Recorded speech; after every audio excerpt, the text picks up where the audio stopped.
La semaine dernière, on s'était retrouvés pour parler du sujet Sonic Prime qui nous avait laissé aucun signe de vie après plus de 2 ans. Et puis finalement, il y a à peine quelques heures, un teaser de Sonic Prime sort de nulle part avec un Sonic venant nous rassurer que malgré les rumeurs, Prime est bien toujours en travaux. I know what you're thinking. I'm good and powerful, apparently. Jealous?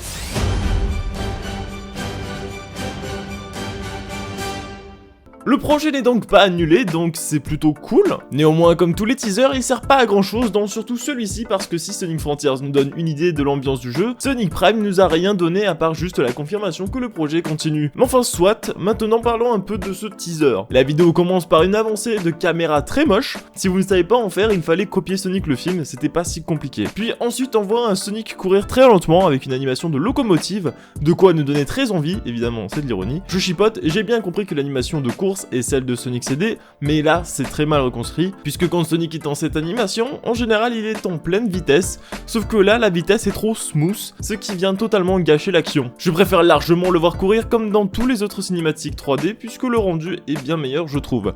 Puis on enchaîne avec le logo plutôt cool, avec un Sonic redesigné pour l'occasion qui par ailleurs a changé de voix en anglais, ce qui est plutôt surprenant, je ne vois pas pourquoi ce choix, je veux dire c'est pas le doubleur des jeux, ni même des films, du coup ça me laisse penser que la VF pourrait elle aussi changer, ce que je n'espère pas vraiment. D'ailleurs je vous ai laissé un sondage pour connaître votre avis sur le sujet, n'hésitez pas à y faire un tour dans l'onglet communautaire de la chaîne. Sinon pour en revenir je dirais que c'est très moche, autant Sonic ça va, mais ça ressemble trop à une fan animation. Mais le pire c'est le décor qui dès les premières secondes pique les yeux, je le trouve extrêmement dégueulasse donc après à voir, mais j'avoue que je ne suis pas très surpris, surtout le studio d'animation n'avait pas de pépites dans son catalogue, sauf éventuellement Ninjago, mais 1 sur 30, c'est pas beaucoup. Autre chose, le Sonic a l'air très lourd mais sans surprise vu l'image de Danse Fortnite qui nous a été donnée quelques mois plus tôt. Bon depuis tout à l'heure je chipote, je suppose que vous attendez tous à ce que je sorte quand même quelques qualités. En effet l'animation est vraiment très fluide, et ça c'est plutôt agréable. Le chara design de Sonic me plaît beaucoup parce que ses traits physiques sont moins grossiers, sa personnalité me donne bizarrement envie d'en voir plus, parce que mine de rien, Sonic fait bien le show,